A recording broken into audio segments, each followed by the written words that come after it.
তো হ্যালো বন্ধুরা, চলে এসেছি আবার একটা নতুন ব্লগ নিয়ে। তো আজকে আমি এসেছিলাম কিছু শপিং করতে বাজার কলকাতা। তো বাজার কলকাতায় ঢুকেই আগে লেডিস কম্পার্টমেন্টটা দেখিয়ে দিই তোমাদেরকে।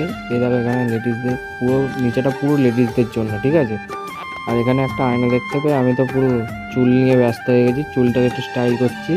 এ দেখো, ওপর নিচে এদিক ওদিক ঘুরিয়ে উল্টে পাল্টে স্টাইল করলাম। সোনা এলো, দুজনে মিলে একটুখানি পোজ মেরে নিয়ে সোনাকে বললাম চলায় ওপরে চো। ওপরে গিয়ে আমার ড্রেসটা দেখি, ড্রেসটা দেখতে যাচ্ছি। এ দেখো, লাইক করে দিও গাইস।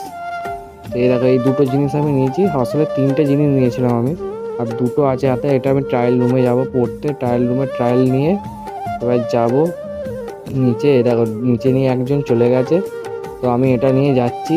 এটা নিয়ে গিয়ে বিলিং করাবো। এই যে পুরো আবার নিচে যাচ্ছি, লেডিস কম্পার্টমেন্ট তোমাদেরকে তো আগেই বলে দিয়েছি। দেখো, বিলিং করতে আমি দাঁড়িয়ে পড়েছি ওখানে। এই যে আমার ওই জামাটা হলো, এইটা হলো, তো হয়ে গিয়ে দুটো হয়ে গেল। এবার সোনার এখানে মুড অফ, কারণ আমি চলে যাচ্ছি পুরী। ওকে নিয়ে যাচ্ছি না, তাই জন্য মুড অফ। আমি বলছিল সেটাই, আমি দাঁড়িয়ে দাঁড়িয়ে শুনছিলাম। আমরা এবার বেরিয়ে যাচ্ছি এখান থেকে, কারণ আমার শপিং কমপ্লিট গাইস। তো এবার যাচ্ছি, বাজার করে ছেড়ে দিয়ে বেরিয়ে গেলাম। সোনাকে টাটা করে দিলাম, তো টাটা করে দিল। তো ভিডিওটা ভালো লাগলে লাইক, শেয়ার অ্যান্ড সাবস্ক্রাইব অবশ্যই করে দিও গাইস, অবশ্যই।